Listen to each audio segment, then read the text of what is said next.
안녕하십니까. 오늘은 성도로 부르심을 입은 자라는 제목으로 하나님 말씀 전하겠습니다.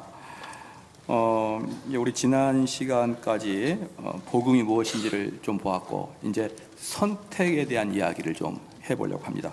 5절에 보니까요, 그로 말미암아 우리가 은혜와 사도의 직분을 받아 그 이름을 위하여 모든 이방인 중에 믿어 순종케 하나니.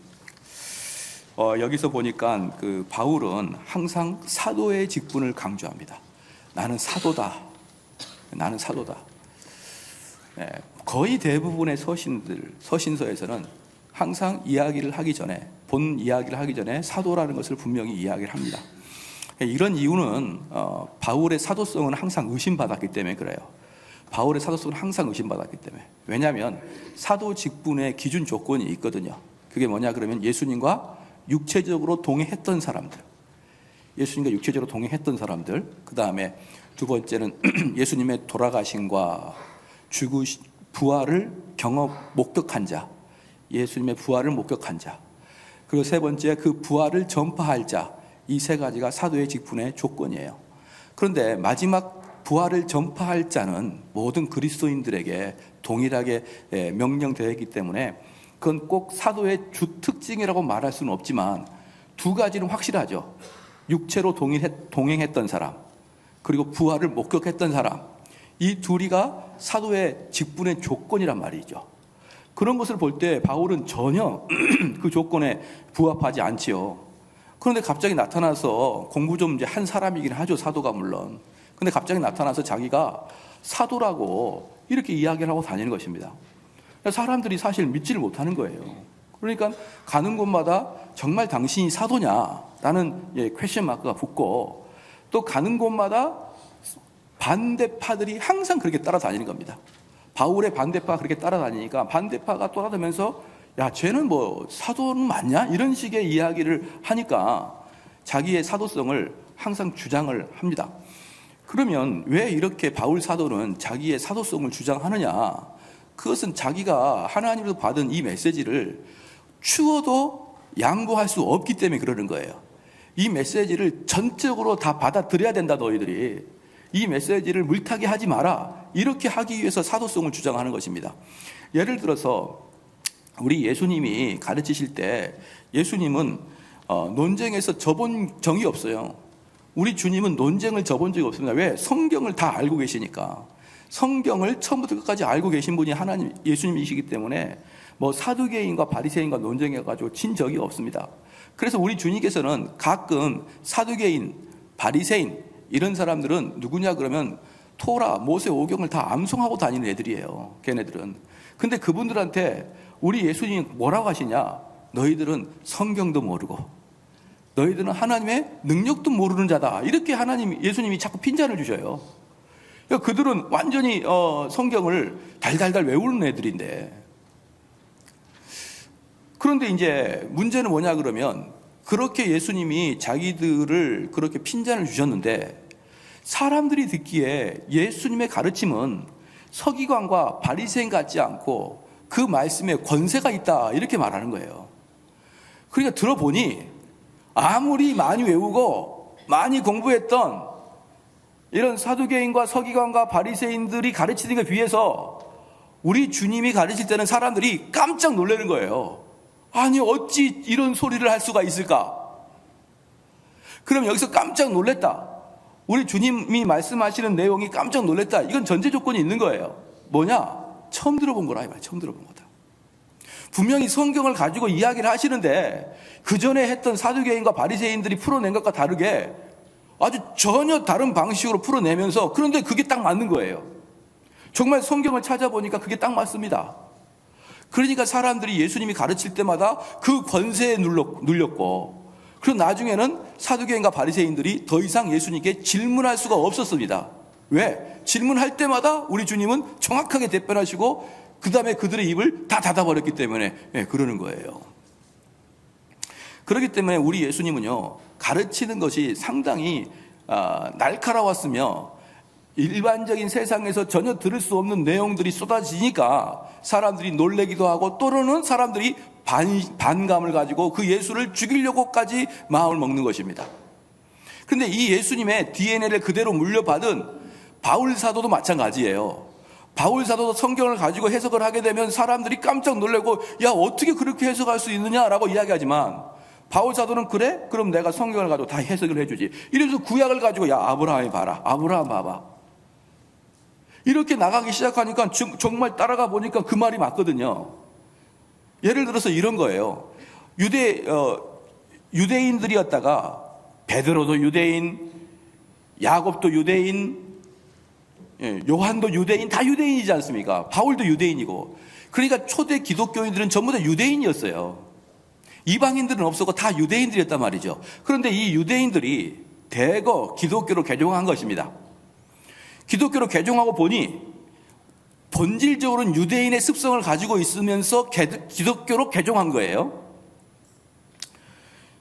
그러니까 유대교에 있다가 기독교로 개종한 사람들이 느낀 게 뭐냐면 야 그래도 할례는 받아야지 이거거든요. 할례는 그래도 받아야 되는 거 아니냐? 기본적으로 할례를 받은 게 기독교인이 되기 위한 전제 조건이 아니냐? 라고 이야기한 겁니다. 이건 누구냐면 유대인들이 유대주의자들이 아니라 유대인이지만 기독교로 개종한 사람들을 말하는 거예요.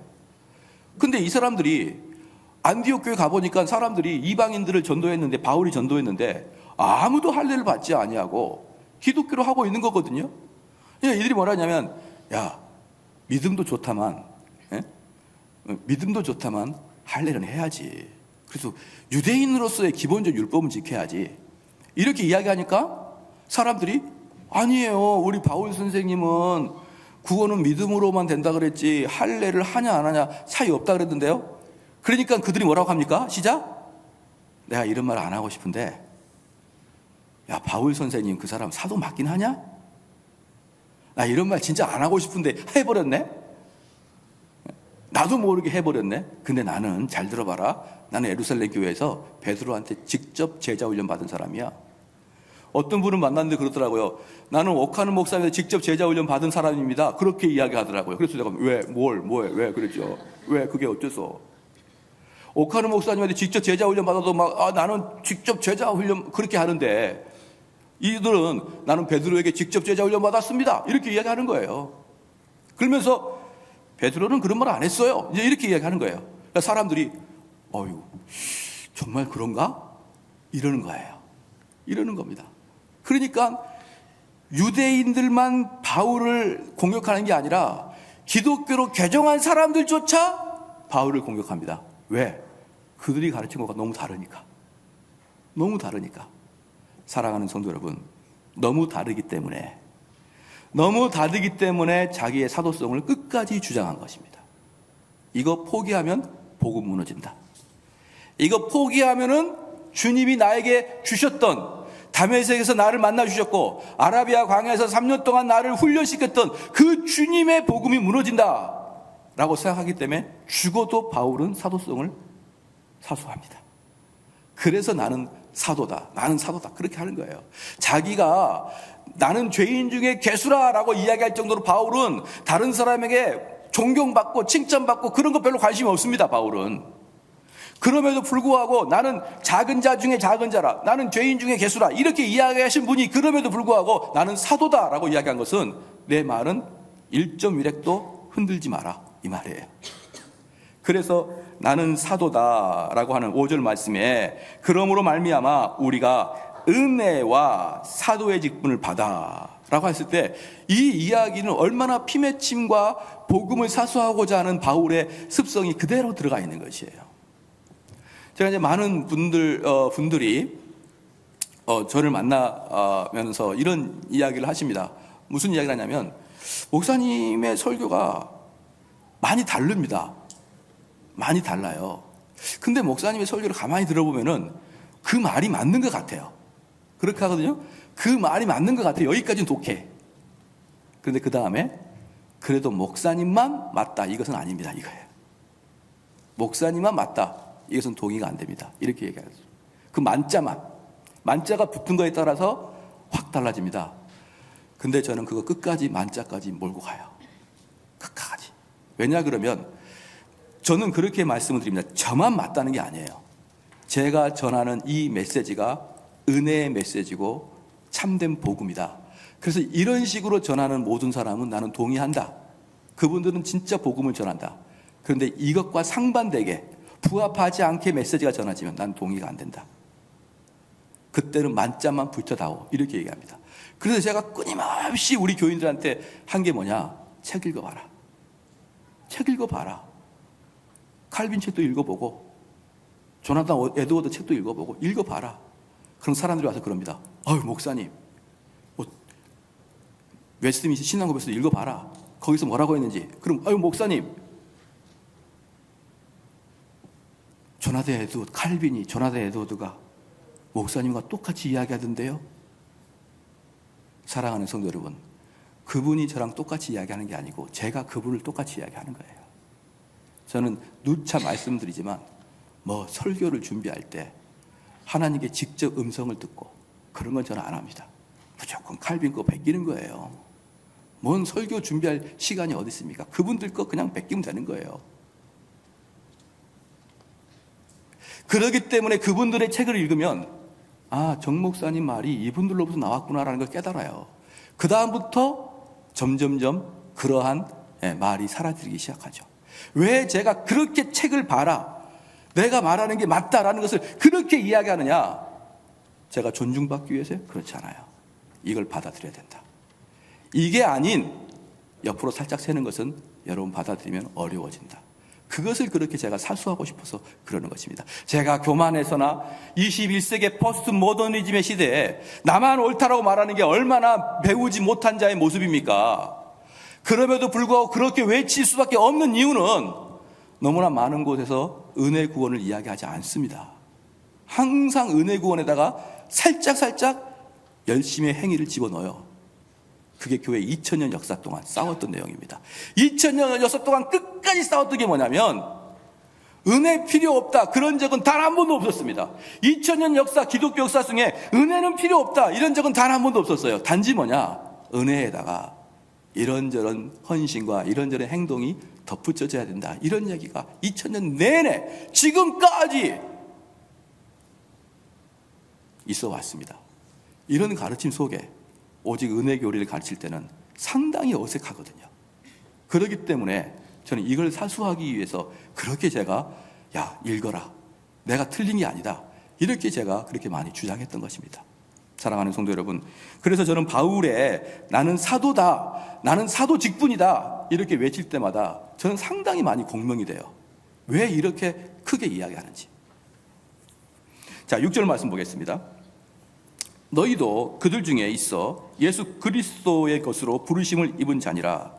여기서 이제 말씀을 드린 게 뭐냐면 너희도 그들 중에 있어 예수 그리스도의 것으로 부르심을 자다. 이제 교회, 이 로마 교회를 한번 보겠습니다. 이 로마 교회가 참 신기합니다. 이 로마 교회는요, 지금의 로마 바티칸의 전신이에요. 로마 바티칸의 전신. 그런데 이 로마 카톨릭 천주교 사람들은 뭐라고 하냐 그러면 그 로마 교회의 초대 목사님을 성 베드로로 둡니다. 베드로. 그러니까 베드로가 그 로마 교회의 일대 목사고, 그래서 모든 교황들은 그 베드로의 후계자라고 자처합니다. 그 일대 교황이 베드로예요. 걔네들이 말할 때. 그런데 확실한 것은 뭐냐 그러면요, 분명한 것은 로마 교회를 누가 개척했는지는 역사적으로 아무것도 남아있지 않다. 그렇죠? 그리고 우리 개혁주의 입장에 봤을 때는 로마 교회를 베드로가 개척했을 리가 없을 것 같다, 이렇게 결론을 내립니다. 왜 그러냐 그러면요, 로마서 16장 한번 펴보십시다.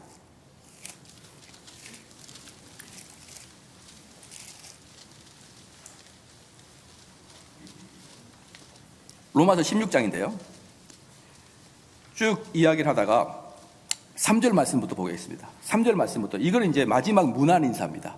마지막 문안 인사. 잘 있어라, 누구한테 안부 전해라, 이 문안 인사가 3절부터 나오는데 너희가 그리스도 예수 안에서 나의 동역자들인 브리스가와 아굴라에게 문안하라 나와 있죠. 그 다음에 5절 말씀에 에베네도에게 문안하라. 그 다음에 6절 말씀에 마리아에게 문안하라. 7절 말씀에 안드로니고와 유니아에게 문안하라. 그리고 쭉 문하나라가 나와요. 상당히 많이 나옵니다. 문하나라. 그런데 만약에 베드로가 로마 교회를 개척했거나 이 당시에 베드로가 로마 교회에 있었으면 분명히 바울은 베드로에게 문안하노라 이렇게 얘기했을 거예요. 나의 형제, 나의 친구 베드로에게 문안하노라. 그렇게 이야기했을 것인데 그 이야기가 하나도 없습니다. 또한 어떤 게 있냐 그러면 로마서 15장 20절 말씀에 바울이 한번 봅시다. 로마서 15장 20절. 바울의 목회 철학이 있습니다. 그게 로마서 15장 20절 말씀인데요.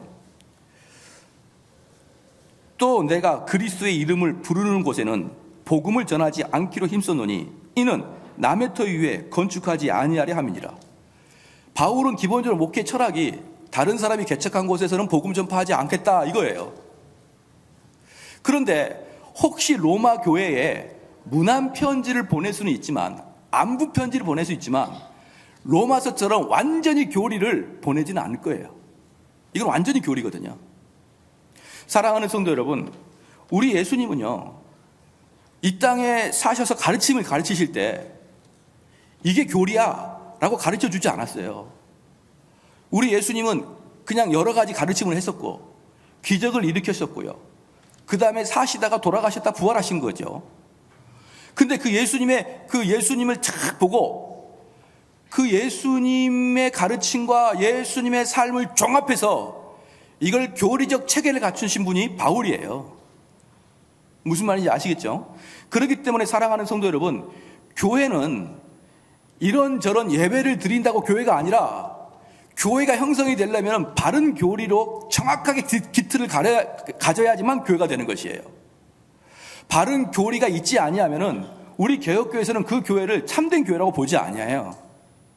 그래서 개혁교회에서 교회 지표의 3대 지표가 뭐냐 그러면 바른 말씀의 전파, 바른 성례, 바른 권징, 이게 교회의 3대 지표입니다. 그때 바른 말씀의 전파는 뭐냐? 바른이 들어가는 거예요. 아무렇게나 성경을 해석해가지고 성경을 그대로 그날 나에게 감동된 말씀으로 전파하는 게 아니에요. 바른 말씀은 철저한 교리적 관점에서 재해석이 돼야 됩니다. 그래서 개혁교회에서는요, 교리가 제대로 서 있지 않는 교회는요, 참된 교회라고 보지 않아요. 그런데 만약에 바울이 없었다 그러면요, 절대로 초대교회에 교리가 세워져 있지 않습니다. 그걸 바울이 했던 거예요. 다시 말은 무슨 말입니까? 교리를 준다는 것은, 교리를 로마서에다 편지를 준다는 것은 그 교회에다가 내가 교회의 터를 세우겠다는 거예요. 그러므로 지금 바울의 그 목회의 소신과 만약에 로마 교회의 이 로마서는 처음부터 끝까지 완벽한 교리서거든요. 이걸 준다는 것은 바울의 논리에 어긋나는 것입니다. 그래서 이 두 가지, 즉 로마서 16장 말씀에 의거해서 단 한 번도 베드로에 대한 안부가 없는 것과, 그리고 바울의 평상시 목회 서신에서 봤을 때 분명히 로마 교회는 베드로가 개척하지 않았다. 저희들은 이렇게 결정을 내리고 있는 것이고요. 저기 로마 가톨릭 애들은 자기들의 전승과 전설에 의해서, 전설이라는데 뭐 전설 따라 삼천리인데 뭘 말하겠습니까? 그들이 와가지고 베드로가 와가지고 복음 전하다가 여기서 순교했다. 그렇게 이야기합니다. 어찌 되었건 베드로가 개척을 했는지 안 했는지는 정확하게 모르겠지만 우리의 입장에서는 안 했다고 보는 것이 거의 90% 우리의 정설이고요. 그럼에도 불구하고 어찌 되었건 이 로마 교회는 엄청난 교회입니다. 그런데 문제는 뭐냐면 이 로마 교회에 베드로도 개척하지 않았고 바울도 개척하지 않았어요. 왜 바울도 개척하지 않았냐면요, 8절 말씀, 로마서 1장 8절 말씀 보겠습니다.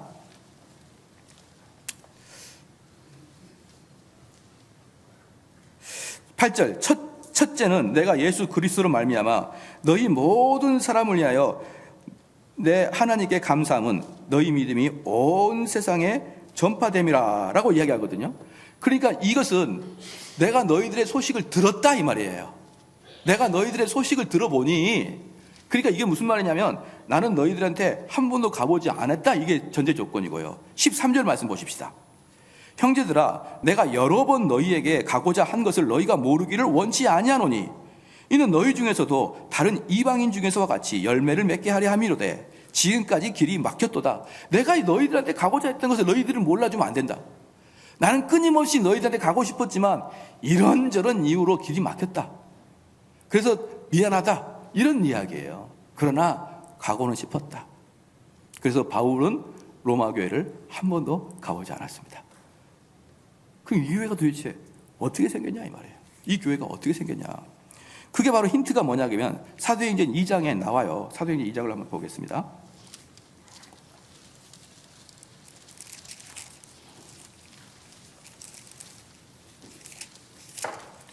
사도행전 2장에 보면요. 2장 10절에 보면요. 이제 이때가 이 오순절을 맞이해서 사방에서 유대교를 믿는 사람들이요. 유대교를 믿는 사람들이 전부 다 어디로 옵니까? 예루살렘으로 와요. 유대교인, 기독교인 말고요. 유대교인들은 오순절을 지켜야 되거든요. 그래서 각지에는 어디 있습니까? 로마에도 있는 사람, 예굽에도 있는 사람, 그리스에 있는 사람, 이런 데에 있는 유대교를 믿는 자들은 전부 다 예루살렘 옵니다. 그런데 유대인들만 있는 게 아니라 그 지역 사람들 중에서도 유대교로 개종한 사람들이 있었습니다. 그들도 같이 오는 거예요. 유대교니까. 그런데 바로 그때 우리 사도들이 설교하는 거예요. 베드로가 설교하는 것이에요. 그때 방언이 터져가지고 랄랄랄라 방언이 아니라 각각의 언어로 방언했다.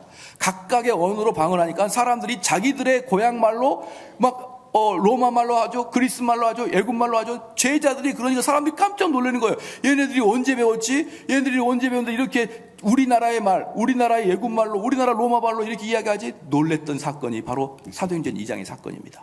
그럴 때 10절 보니까 브리스기아와 밤빌리아, 그 다음에 애굽과 및 구레네에 가까운 리비아 여러 지방에 애굽 사람, 구레네 사람, 또 위에 보면은 뭡니까? 메대 사람, 엘렘 사람, 갑바도기아 사람, 본도 아시아 사람, 이런 사람들이 다 오는데 그 중에 10절 중간에 여러 지방에서 사는 사람들과 로마로부터 온 나그네, 곧 유대인과 유대교에 들어온 사람들과 로마에 살던 사람들 중에 유대교로 들어오는 사람들이 많이 와가지고 베드로의 설교를 듣고 사람들이 깜짝 놀라는 거예요. 깜짝 놀래. 그날에 회개하는 사람이 3,000명이 되고 5,000명이 되더라 이 말이에요. 그래서 그 사람들이 오순절에 와가지고 이 사도들의 설교를 듣고 너무나 깜짝 놀랐나면 왜 깜짝 놀랐느냐? 그들은 이방인이지만 유대교에 있었단 말이죠. 그러니까 성경을 알고 있었단 말입니다. 구약을 알고 있었어요. 근데 구약을 어떻게 해석했냐면 너희들이 그동안 기다렸던 메시아가 예수였다는 거예요. 그걸 지지난주에 제가 그분이 예수님일 수밖에 없다는 걸 제가 설명을 해드렸죠. 그런 식으로 사도들이 그들이 빼도 박도 못하도록 기다렸던 그 예수님이 다 메시아가 예수라는 걸 성경을 가지고 정확하게 검증을 하니까, 증명을 하니까 사람들이 깜짝 놀란 겁니다. 맞네, 진짜네. 그런데 사도가 베드로가 그렇게 얘기합니다. 그런데 내 말 잘 들어봐라. 사람들이 맞네, 목사님 어떻게 증명했습니까? 그것은 몇 주 전에 여러분이 설교를 들어보시면 그 증명하는 법이 나와요. 맞네, 진짜네. 그러고 있는 이방인 사람들한테 베드로가 뭐라고 했느냐? 근데 그분이 죽었다. 얼마 전에 죽었다. 얼마 전이에요. 왜 그러냐 그러면 예수님이 돌아가시고 부활하시고 좀 있다가 오순절 성령 받아서 이렇게 된 거거든요. 1년도 안 돼요. 1년도. 근데 우리가 그렇게 기다리던 메시아가 죽었다. 그러니까 사람들이 그럴 수가 있을까요? 우리가 수천 년 동안 기다리던 메시아가 죽다니 어떻게 합니까? 베드로가 그럽니다. 너희가 죽였다. 너희가 죽였어. 왜 울어? 그러니까 이 사람들이 선생님이여, 우리가 어찌하여 구원받겠습니까? 우리가 어떻게 이렇게 큰 죄를 저질렀습니까? 우리가 어떻게 해야 살아납니까? 이러니까 베드로가 주 예수를 믿으라 그렇게 얘기한 거예요. 그 사건이거든요. 그리고 다 각자 오순절 끝나고 다 각자 고향으로 다시 갑니다. 그때 로마 교회가 만들어졌을 것이다. 이게 정설입니다. 이게 정설이에요. 그래서 가가지고 사람들이 사도도 없고 선지자도 없고 아무도 없는데 자기들끼리 모여서 교회를 만들었던 것입니다. 그래서 바울은 거기에 편지를 쓰고 로마서라는 것을 쓰고 너희들이 지금 교회를 만들었으니까 이제 교회의 체계를 잡기 위해서 내가 교회는 어떤 교리로 서야 되는지를 너에게 알려주마. 그래서 로마서를 쓴 겁니다. 사랑하는 성도 여러분, 선지자가 가지 않고 선교사가 가지 않고 최초로 교회가 세워진 거예요. 근데 놀라운 거 뭐냐 그러면요, 선지자나 선교사가 가지 않고 자생적으로 자기들 백성들이 교회를 만든 나라가 우리나라가 있어요. 우리나라. 아무도 영광스러워 보이지 않네요. 로마 교회가 그랬듯이 우리 한국 교회도 선교사가 우리나라 교회를 세우지 않았습니다. 왜 그랬냐 그러면요, 우리나라에 최초로 들어온 선교사는 언더우드와 아펜젤러인데요, 이 사람이 1885년 4월 달에 우리나라에 옵니다. 1885년 4월 달에 와요. 잘 기억하십시오. 85년이에요. 그래서 1985년이 선교 100주년 기념이었어요. 그런데 그 전에, 몇십 년 전에 서상륜과 서경조라는 형제가 한 조선하고 만주를 왔다 갔다 하면서 보따리 장사하는 사람이 있었거든요. 근데 그 보따리 장사하는 사람이 왔다 갔다 하다가 똑똑했습니다. 그래도 상당히. 그러다가 만주에서 덜커덩 열병이 걸린 겁니다. 열병이 걸려가지고 그 당시에는 열병 걸리면 10중 8구 죽어요. 왜? 장티푸스니까. 그래서 그 사람은 이제 내가 이 젊은 나이에 먼 타국에서 이렇게 죽는구나 이러면서 죽음을 기다리고 있었어요. 그럴 때 로스라는 선교사가 있었습니다. 로스. 근데 이 로스라는 선교사는 중국 만주를 선교하러 왔는데 이 사람은 호시탐탐 저 조선을 선교해야겠다 이 마음을 먹고 있었던 거예요. 그래서 이 사람은 서경조와 서상륜을 만나기 전에 조선말을 배우고 있었는데 마침 조선 사람이 왔는데 집에 가지도 못하고 병신세를 지고 있더라는 소문을 듣고 찾아간 거예요. 가서 내가 너를 위해서 기도하겠다. 그래서 그를 위해서 기도합니다. 그리고 로스라는 선교사 친구들 중에 병원 의사가 있는데 그 친구를 불러다가 서경석이라 서경조하고 그 다음에 서경석이 아닙니다. 서상륜이를 병에서 고쳐줬어요. 그들은 깜짝 놀란 거예요. 나는 죽음을 기다리고 있었는데 어떻게 내가 살아날 수 있었지? 그래 로스 선교사가 하나님의 은혜입니다. 이렇게 얘기한 거예요. 그래서 그 자리에서 그 둘이가 주님을 받아들입니다. 그리고 주님을 받아들이자마자 로스 선교사가 했던 미션이 뭐냐 그러면 나랑 같이 한글로 성경 번역합시다. 그랬던 거예요. 한글로 성경 번역합니다. 그래서 그들은 거기서 더 오래 머물면서 한글로 성경을 번역하는 걸 도왔어요. 그리고 누가복음, 요한복음, 사도행전을 번역해가지고 한국에 왔습니다. 그때가 언제냐면 1884년이에요. 언더우드가 오기 1년 전에 한국에 와가지고 그 성경책을 가지고 개척했던 교회가 소래교회입니다. 황해도 소래. 황해도 소래에다가 교회를 개척했어요. 그리고 그것을 더 여파를 해서 또 만주로 가가지고 1885년에는 바울서신 거의 다 번역했습니다. 그러니까 언더우드가 딱 들어왔는데, 언더우드가 1885년 4월 달에 청춘의 꿈을 갖고 이제 이 복음의 불모지인 조선에다가 복음을 전해야지 성경을 두고 딱 왔는데 우리나라 한글로 된 성경이 딱 있는 거예요. 아니 뭐지? 그러니까 놀래시긴요. 교회도 있어요. 이렇게 하는 거예요. 그리고 1886년 언더우드가 온 지 1년 만에 신약 전권이 다 번역됩니다. 이게 여러분 한국입니다. 이게 우리 한국은 선교에서 유례 없이, 오직 선교에서 유례 없이 우리나라가 교회 만들고 우리나라가 번역한 것은 대한민국밖에 없어요. 여러분 이게 엄청난 일입니다. 엄청난 일이에요. 그리고 우리나라는 초창기부터 성경 번역 사역을 통해서 우리나라 교회가 들어왔기 때문에 우리나라 사람은 어느 나라 사람들보다도 성경 공부를 많이 합니다. 그게 우리 한국 교회가 최고 강점이에요. 최고 강점입니다. 사랑하는 성도 여러분, 그런 후손들인 저희들과 여러분들이 성경 안 읽고 그리고 살면 되겠습니까? 우리 그 선조들이 어떻게 이 나라의 교회를 세워나갔고, 어떻게 그들은 그 성경을 가지고 얼마나 사모했는데, 그래서 그들은 그 다음에 성경을 배우고 싶어가지고 너무너무 성경을 사모하니까 사경회를 만들어가지고요. 그때 당시는 기독교 중심이 평양이니까 평양에서 사경회를 하면 부산에서 보름 동안 그것의 사경회를 들으려고 오는 겁니다. 근데 지금은 너무나 많은 사람들이 성경 안 읽어요. 안 읽어요. 왜 그런지 모르겠습니다. 그것처럼 로마 교회도 사도들에 의해서 만들어진 게 아니라 자생적으로 세워진 교회입니다. 그리고 그 로마 교회는 지금의 바티칸의 전신이에요. 바티칸의 전신입니다.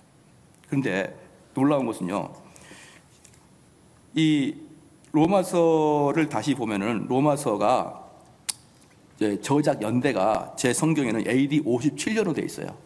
저작 연대가 AD 57년 또는 AD 58년입니다. 57년과 58년 사이, 이때 로마서가 써졌다고 이야기합니다. 그러면 잘 봐보십시다. 베드로의 설교를 듣고 오순절에 사람들이 뜨거워진 다음에 자기의 고향 로마로 돌아가서 그들이 교회를 만드는 것은 AD 40년 안쪽이겠죠. 그렇죠? 왜냐 그러면 베드로의 설교에 뜨거워서 갔으니까 그들은 곧 교회를 만들었을 거예요. 예수님이 AD 33년에 돌아가셨으니까 제 생각에는 한 AD 35년 정도에는 로마 교회가 만들어져 있지 않겠느냐. 그래서 AD 58년 되니까, 즉 AD 35년에서 AD 58년 뭡니까? 25년도 채 안 됩니다. 25년도 채 안 되는데 로마서 16장 뒤에 안부인사 봤죠? 이 안부인사는 누구만 하냐면 그 교회에서 열심인 중직자들에게 보내는 안부인사예요. 그 사람만 수십 명입니다. 무슨 말입니까? 엄청나게 부흥했어요. 엄청나게. 야, 몇 년 만에요? 25년 만에. 25년 만에 부흥했습니다. 그 이야기는 좀, 그렇게 부흥했던 이야기는 좀 이따가 하고요. 그 다음에 좀 가겠습니다. 그러면 6절 말씀에 부르심을 입은 자라 이랬거든요. 부르심을 입은 자인데, 부르심을 입은 자는 선택된 자다 이 말이에요. 선택된 자. 성도들은 선택된 자만 성도가 되는 것입니다. 그런데 누가 선택받느냐? 우리들은 허물과 죄로 죽었기 때문에 우리에게서 어떤 선한 것과 어떤 착한 것을 보고 하나님 우리를 선택한 게 아니에요. 우리의 어떤 착한 것을 보고 선택하지 않았다. 왜? 우리는 허물과 죄로 죽었던 자니까. 그럼 누가 선택받았습니까? 어떤 자가 선택받았습니까? 그 사람은 7절 말씀에 로마에 있어 하나님의 사랑하심을 입은 자들입니다. 즉 우리는 가끔 가다가 그렇게 얘기하죠. 하나님은 사랑이십니다. 하나님은 사랑하십니다. 이렇게 얘기하면서, 그러면 사랑이십니다라고 어떻게 표현하냐면 남들이 좀 잘못해도 용서해 주시고 남들이 좀 그 비천해도 좀 챙겨 주시고, 우리는 이렇게 사랑을 이야기하잖아요. 근데 그러지 않아요. 하나님의 사랑은 다른 말로 하나님 우리를 선택했다는 뜻이에요. 그래서 우리의 선택의 근거는 뭐냐? 하나님의 사랑인 것입니다. 그러면 하나님이 왜 나를 사랑하셨느냐? 그것은 우리는 몰라요.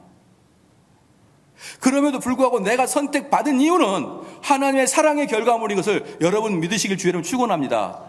그러니까 선택은 하나님의 사랑의 결과이기 때문에 선택받아서 하나님께 부름을 받은 자들은, 선택받아서 하나님의 부름을 받은 자들은 전부 그 반응이 하나님을 사랑하게 돼 있어요. 그럼 누가 선택받은 자입니까? 하나님을 사랑하는 자가 선택받은 자라고요. 여러분 믿으십니까? 하나님의 선택을 받은 자들이 도무지 하나님을 사랑하지 않는다. 말도 범벅도 아닌 소리인 것입니다. 그런 소리가. 그래서 우리 개혁주의자들은 그렇게 말합니다. 너가 하나님을 사랑하지도 않는데 무슨 놈의 구원이냐? 응? 너가 그동안에 하나님을 사랑하지도 않은데. 봐보십시오. 몇 차 말씀은 드리지만 그 하나님이 우리의 아버지와 같아가지고 내가 아버지라고 부르는 권세가 주어지고 그런 기쁨이 주어지잖아요. 내가 아버지를 만나는 그런 기쁨이잖아요. 내가 하나님을 사랑하면 그 하나님께 오는 것이 아버지를 만나러 간 기쁨이지 않습니까? 그것도 아버지라니까 어린이가, 아빠가 퇴근하고 들어올 때 어린이가 어떻게 아빠를 맞이합니까? 응? 폴짝폴짝 뛰고. 어린이가 없으면 강아지가 어떻게 아빠를 맞이합니까? 얼마나 뛰고 꼬리를 달랑달랑 흔드십니까? 그게 바로 사랑하는 자를 맞이하는 모습이에요. 그리고 사랑하는 자들하고는 가급적이면 오래 있고 싶고, 사랑하는 자들하고 가급적이면 진지한 대화를 나누고 싶어요. 근데 저희 교회가 기도 한 10분, 20분 한다고 왜 지겨워하시냐 이 말이에요. 수요 예배 시간에 우리 기도 20분 합시다. 그러면 아이고, 아마도 그 하나님 만나서 대화하는 게 무척 지겨운가 봅니다. 10분, 20분 그렇게 쫙 기도해야 깊이 하나님과 들어가는데 5분만 하지. 정말 안타까워요. 왜 그렇게 신앙생활을 하시는지. 여러분, 정말 사랑하는 사람과 같이 있으면 그 시간이 빨리 지나가고 연장하고 싶고 더 같이 있고 싶고 그러는데, 왜 하나님과 기도할 때는 그렇게 한숨만 푹 쉬어요. 푹푹. 아이고, 언제 끝날라냐, 언제 끝날라냐. 여러분 자녀가 여러분한테 와가지고 오랜만에 왔는데 아버지가 대화하는데 푹 시계나 보고 앉았고 핸드폰이나 보고 앉았고 아버지 이야기 하시는데 언제 끝나시냐. 그럼 그게 아버지와 아들의 관계 맞습니까? 여러분, 좀 우리는 합리적인 사람 됩시다. 합리적인 사람. 우리가 이론이 그대로 논리로 흐르는, 아버지를 사랑하면 그 아버지와 같이 있고 싶고 그 아버지와 깊은 대화를 나누고 싶고. 왜? 사랑하니까. 여러분, 그러한 믿음 가지시길 주님 축원합니다. 모든 헌신은 그 하나님을 사랑하는 바탕 위에서부터 시작이 되는 거예요. 그 바탕이 없는 헌신은 항상 뭘로 변할 수밖에 없습니까? 외식과 가증으로 변하지 않아요. 내 인내, 내가 사랑하는 사람. 지난번에 제가 언젠가 말씀드렸는데, 저도 이래봬도 연애를 하지 않았겠습니까? 결혼하기 전에? 결혼하기 전에 연애 안 하고 그냥 결혼하는 경우는 이조시대 외에는 없잖아요. 그럴 때 제가 그때 우리 아내를 태워가지고 집에를 매일, 저희 집은 아현동인데 저희 아내는 청량리에 살았어요. 직장은 구로, 다 후진 동네. 구로에서 퇴근해서 중간에 아현동을 건너서 만나서 서로 이렇게 따뜻한 이야기를 하고 바래다 주는 거예요. 그럼 돌아올 때가 밤 11시, 12시입니다. 매일 오다가 차 사고 날 뻔 몇 번 있었어요. 졸다가 중앙선을 넘어서. 근데 그게 기쁠까요, 안 기쁠까요? 기쁘죠. 왜? 사랑하는 사람이니까. 지금은 더 사랑한다고 말하려고 그랬었어요. 하지만 그렇게까지는 하기 어렵죠, 이제. 사랑하면요, 그렇게 차를 매일 바라줘도 괜찮아요. 근데 그게 의무면 어떻습니까? 얼마나 힘듭니까? 야, 지금 50주, 52주, 이 시간 몰라? 지금 내가 11시에 이 일을 해야 돼? 이렇게 만약에 그게 의무가 된다 그러면 그 시간 하나가 얼마나 화를 나게 하겠냐고. 차라리 돈을 주면 화가 안 나겠는데 돈도 안 주고 일을 하라고 하면 얼마나 화가 나겠냐고. 근데 사랑하는 사람이면 아무렇지도 않아요. 사랑하는 성도 여러분, 하나님의 사랑이 기본이 되어 있지 않는 하나님께 헌신은 나중에 짜증납니다. 힘들고 번아웃 됩니다. 그래서 12월 달에 항상 이런 사람이 나타나요. 목사님, 여기 사람 중에, 목사님, 성가대를 내려놓으려 그래요. 물론 때로는 내려놓을 수 있죠. 근데 저는 그거예요. 의지적으로 봉사하는 사람은 항상 그 일이 온다. 목사님, 교사 내려놓으려고요. 목사님, 구역장 내려놓으려고요. 여러분, 우리 교회에서 금지는 내려놓는다는 금지예요. 내려놓는 건 뭐냐면 여러분의 권리를 추구하지 않는 게 내려놓음이에요. 근데 찬양대하고 구역장과 교사가 무슨 권리가 있습니까? 그건 헌신이고 봉사죠. 정말 내려놓는 건 뭐냐 그러면, 내가 엄청난 돈을 벌 수가 있었는데 그거 포기하려고요. 이게 내려놓음이에요. 우리 교회에서 하는 봉사는 내려놓음이 아니라 그만해야겠습니다, 이거예요. 더 이상 어려워서 못하겠습니다. 사랑하는 성도 여러분, 이런저런 이유 때문에 여러분들이 하고 있는 사역과 봉사에서 잠시 후퇴할 수 있어요. 잠시. 근데 저는 이건 위험하다고 생각합니다. 모든 봉사를 의무적으로 하는 것, 이건 너무나 어렵다, 위험하다. 시간 지나면 내 속에 남는 건 악으로 깡으로밖에 안 남아요. 근데 하나님을 사랑하는 마음은 이 일을 해도 부족해요. 할렐루야. 그게 바로 부름받은 자의 특징입니다. 부름받은 특징이에요. 그 다음에 좀 더 보겠습니다. 그 다음에 이제 우리가 이 앞으로 로마서를 쭉 이 해석해 나가기 위해서 꼭 알아야 될 것이 있는데, 그것은 제가 몇 차례 강의를 했지만 설교 시간에는 정확하게 이야기를 안 했기 때문에 제가 하나를 꼭 이야기를 하고 넘어가야 됩니다. 선택 이론에, 선택 교리에 있어서 꼭 이야기해야 될 게 뭐냐면, 예정론과 자꾸 착각하는 게 있어요. 예정론을 자꾸 착각하는 게 뭐냐면 숙명론, 운명론, 기계론적 결정론, 이것들이 자꾸 예정론과 이렇게 자꾸 됩니다. 숙명론과 운명론은 뭐냐 그러면요, 숙명론, 운명론은 뭐냐면, 이 예정론하고 숙명론과 운명론의 차이는 뭐냐 그러면, 숙명론과 운명론은 자유의지가 하나도 없어요. 숙명론은 뭐냐 그러면, 내 의지와 아무 상관없이 내가 태어난 연도, 자축인묘, 연도, 내가 태어난 띠. 그래서 여러분, 여자가 말띠면 어때요? 시작? 그렇죠. 팔자 좀 세게 생겼네. 이렇게 얘기하잖아요. 그 여성과 아무 상관없는 태어나 보니까 말띠에 태어났어요. 그 여성과 아무 상관없이 그때 태어났다고 팔자가 세게 생겼다는 거예요. 뱀띠를 또 뭐라고 하는 줄 아십니까? 싸도록 다니게 생겼네. 내가 뭔 죄를 졌습니까? 닭띠, 야, 그거 되게 아주 꼬장꼬장하게 생겼다. 여자가 범띠라고? 여러분, 아무런 내 상관도 없이 내가 태어난 연도에 따라서 내를 평가하는 게 바로 숙명론이에요. 새벽에 태어났냐? 어떤 분이 저한테 묻더라고요.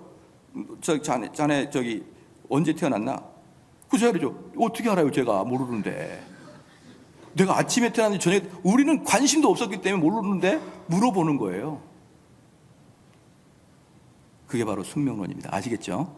나하고 상관없이 태어난 것만으로 나를 평가하는 것. 여러분, 숙명론에 있습니까? 없습니까? 시작. 많죠. 제가 증명을 해드릴게요. 특별히 45세 이상인 여성분들, 왜 저를 보고 목사님, 혈액형이 뭐죠? 물어보죠. 왜 물어봅니까? 저 혈액형을 왜 물어보죠? B형 같으니까 그러는 거예요. 목사님, B형 아닙니까? 이러면서. 아니면 A병 아닙니까? 저 O형이에요. 그러니까 저하고 아무 관계 없어요. 그런데 혈액형으로 저를 평가합니다. 그러면서도 우리가 혈액형 가지고 사람을 평가하지 말아야겠다라고 말하면서 자기가 갈릴레오예요. 돌아서면서 그래도 비슷하던데? 그러면서 나가는 거예요.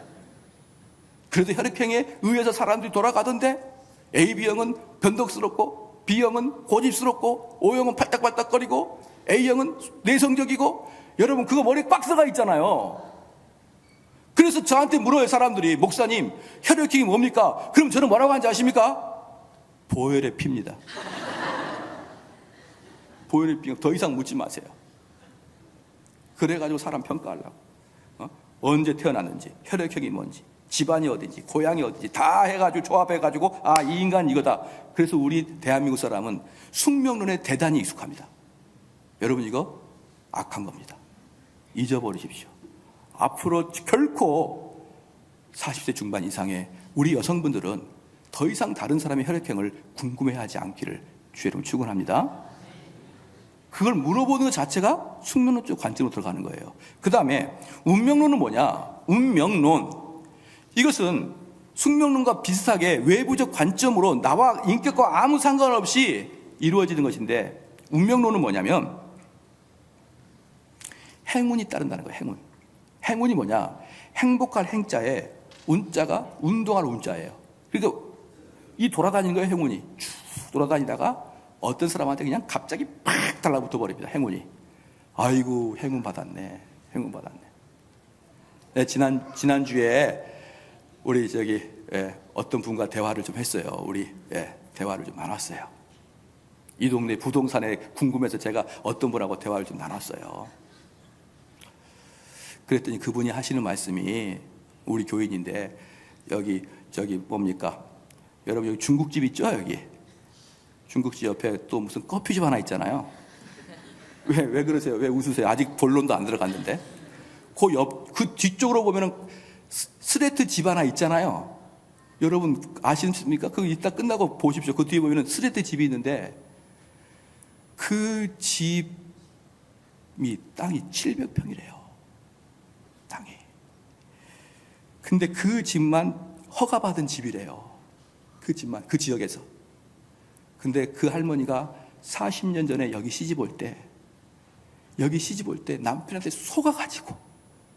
속아가지고 시집을 왔대요. 와보니까 이놈의 집은 다 쓰러져가지고 아무것도 없고 들이지 산이지 뱀 나오지. 그래서 속아가지고 이 화병으로 평생 살다가 삼성 개발되니까 벼락부자가 돼버렸어요. 여러분 어때요? 행운이죠? 행운, 운이잖아. 운. 이게 운명론이에요. 이 행운은 논리도 밑도 끝도 없는 거예요. 행운이 돌아가다가 어이구 너 이쁘다 그냥 붙어버리는 거예요. 붙어버리면 아무것도 안 하는데 그냥 갑자기 부자가 되는 겁니다. 갑자기 부자가 되는 거예요. 이게 바로 운명론입니다. 여러분 숙명론과 운명론 구별할 수 있겠지요. 그 다음에 예정론은 뭐냐? 예정론은 구원에 관한 문제만 예정론이에요. 구원에 관한 예정. 여러분이 구원 받았다 받지 않았다.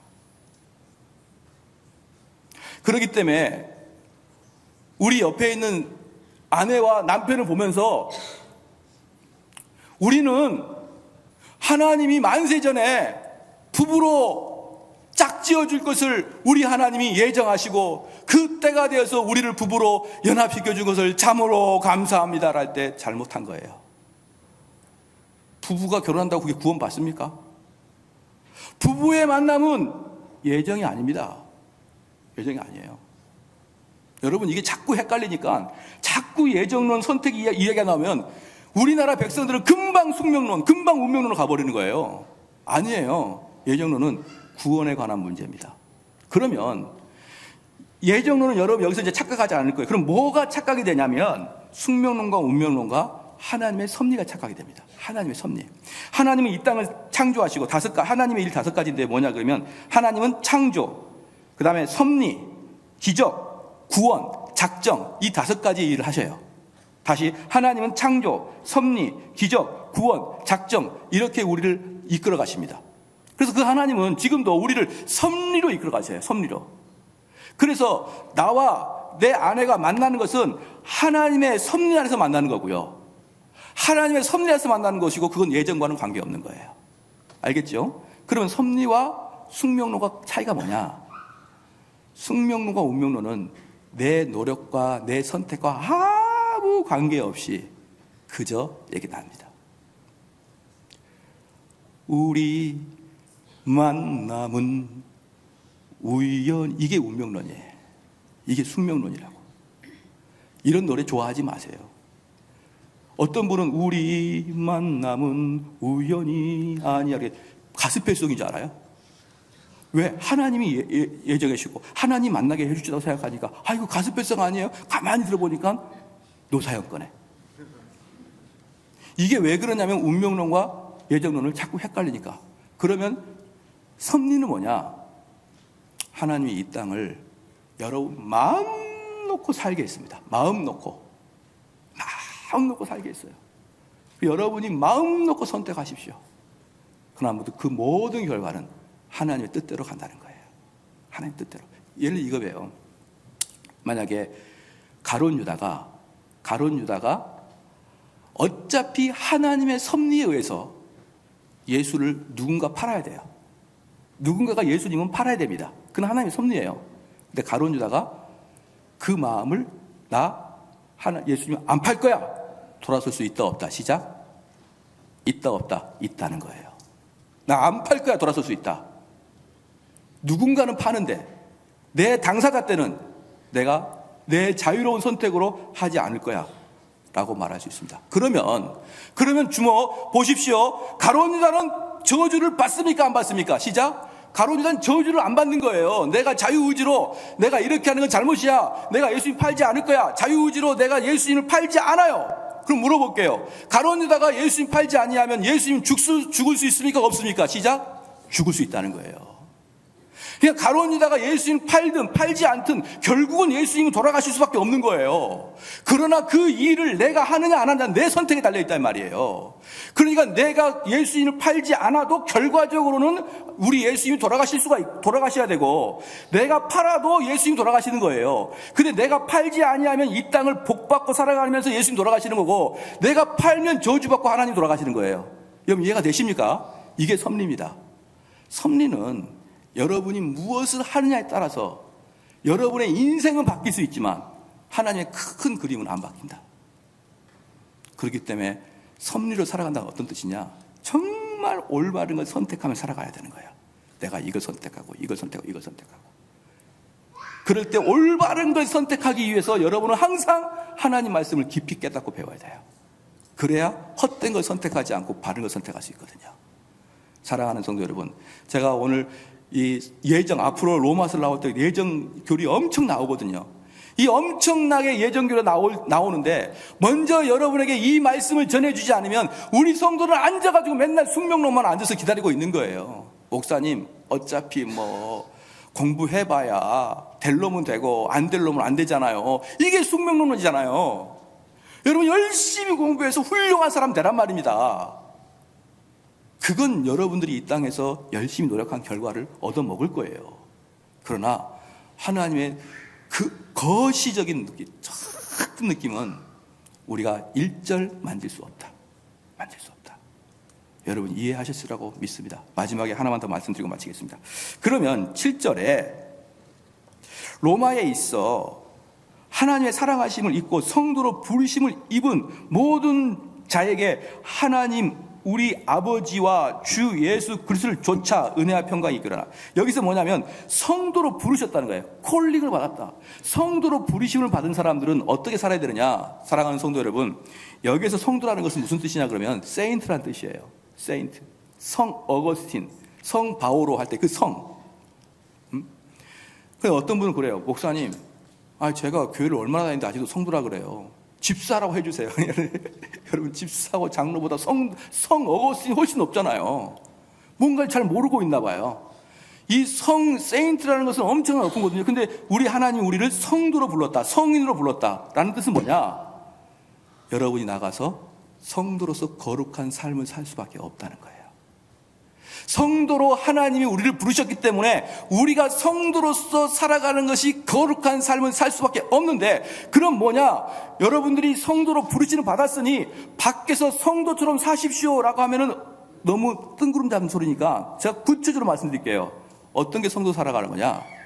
전도하고 사십시오. 간단하죠? 여러 말 안 할게요. 그들을 양보하고 그들한테 화 안 내고 그런 거 신경 쓰지 마시고요. 무조건 전도하십시오. 전도하면 여러분 절대로 함부로 못 삽니다. 전도하면 한번 전도해 보십시오. 지난주에 제가 분명히 설교 시간에 말씀드렸어요. 구원받은 자는 전도부터 해야 된다. 근데 이번 주 한 주간 여러분 순종하고 입을 열어서 전도해 보셨나요?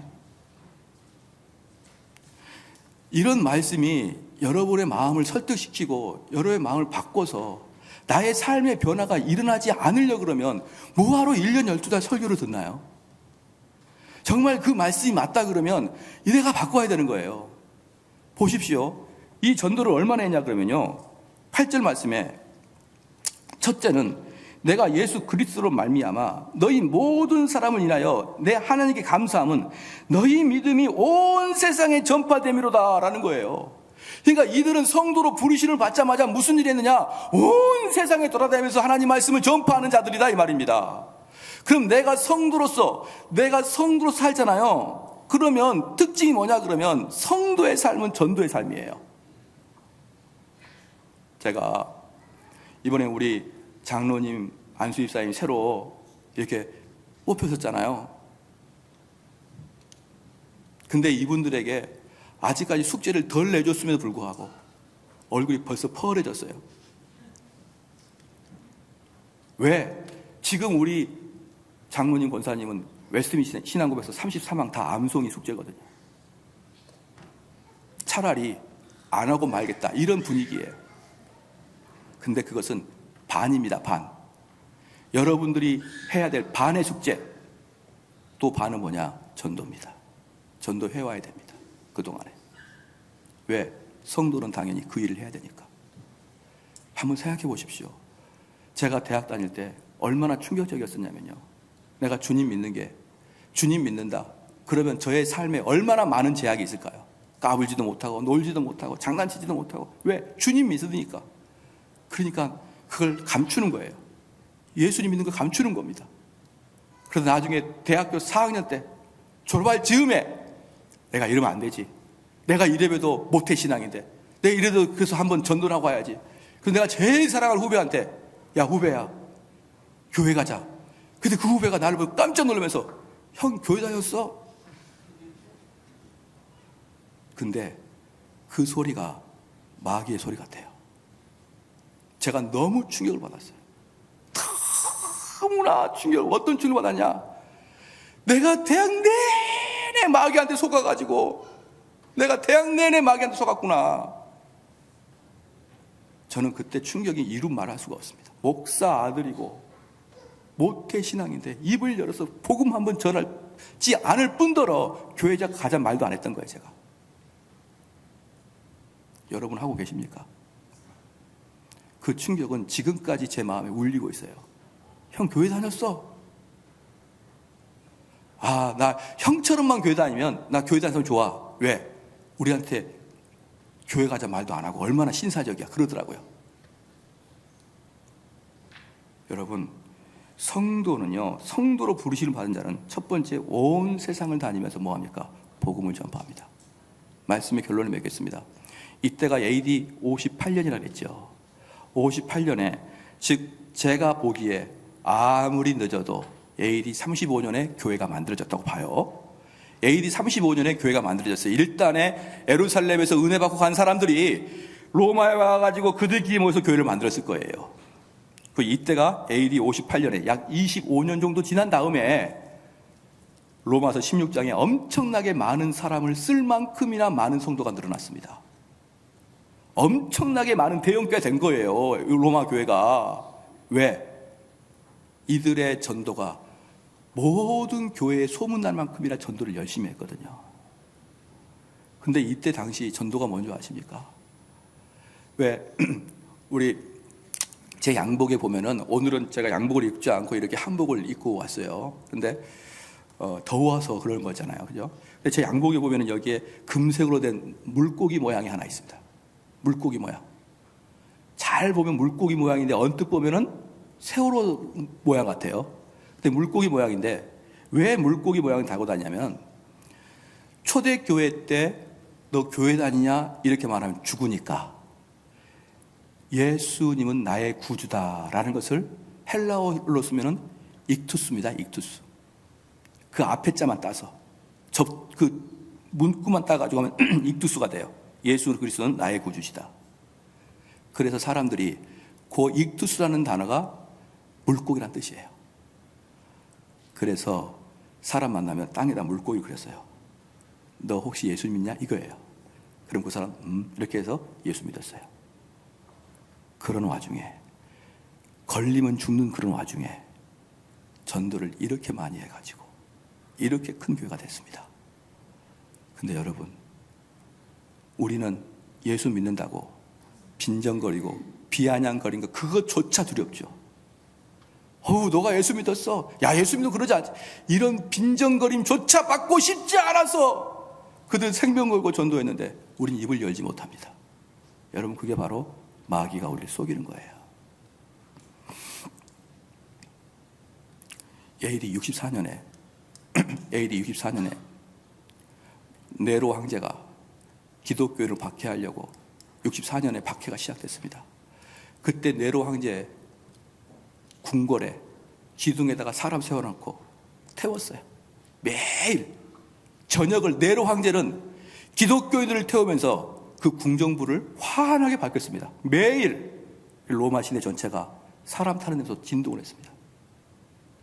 그리고 매일마다 로마 경기장에 그리스도인들을 데리고 가가지고 사자밥 되게 했습니다. 근데 말입니다, 이때가 58년이잖아요. 59, 60, 61, 62, 63, 64, 단 6년 만에 얼마나 그리스도인이 많은지 죽여도 끝이 없는 거예요. 죽여도. 사자밥이 돼도 끝이 없고 불에 태워도 끝이 없고. 왜? 가는 데마다 복음을 전하니까. 이들은 복음을 전하다가 걸리면, 너 교회 다녀 걸리면 사형을 당함에도 불구하고 그런 분위기에서도 복음을 전했는데, 우린 지금 뭐하고 있냐 이 말입니다. 뭐하고? 성도 없다.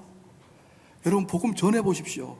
정직하게 살 수밖에 없고, 남을 위해서 살 수밖에 없고, 남에게 정확하게 공정하게 평가할 수밖에 없고, 내가 복음을 전하는 순간에 나의 모든 삶은 거룩하게 될 수밖에 없습니다. 여러분, 그거 안 하려고 복음 안 전하는 거예요. 그래서 제발 간곡하게 부탁을 드립니다. 그냥 어린이처럼 속아버리십시오. 저한테 나가서 복음 전하십시오. 이번 주부터 복음 전하세요. 얌 좀 빼지 말고, 신사처럼 하지 말고, 젠틀하게 하지 말고, 내 주변에 있는 사람한테부터 교회 가자, 너 이렇게 살면 안 돼, 이건 너를 지옥에 끌고 가는 거야. 그들이 여러분을 빈정거리든 웃든지, 여러분 그게 그렇게 두려워요? 그래서 우리 주님은 그랬잖아요. 너희가 사람 앞에서 나를 부인하면 나도 하나님 앞에서 너를 부인하겠다는 거 아니에요? 응용해 볼까요? 너희가 사람들 앞에서 나를 부끄러워하면 나도 너를 하나님 앞에 부끄러워하겠다는 거 아니겠습니까? 그래서 이 말씀을 듣는 이제 여러분들은 이번 주부터 마음을 가지십시오. 그래서 저는 분명하게 마음을 먹고 여러분께 말씀을 드립니다. 앞으로 장로님, 권사님, 안수집사 될 사람은 전도의 현격한 모습을 보여야 될 거예요. 그리고 이번에 되신 분들은 분명히 그 일을 해야 될 것입니다. 그게 이제 교회가 교회답게 가는 거예요. 우리 같이 한번 기도하시겠습니다. 우리 기도할 때 우린 때로는 우리 하나님을 정말 사랑하나 이런 느낌이 많이 들어요. 하나님과 같이 있는 게 너무 좀 부담스럽나. 근데 우리에게 정말 중요한 것은 하나님을 향한 사랑입니다. 뜨거운 사랑, 감격한 사랑, 아버지를 만나는 그런 기쁨, 이거 있게 하여 주십시오 라고 기도하시고, 나를 부르신 그 하나님에게 합당하게 전파하는 자 되게 하여 주십시오. 우리 한번 기도하시겠습니다.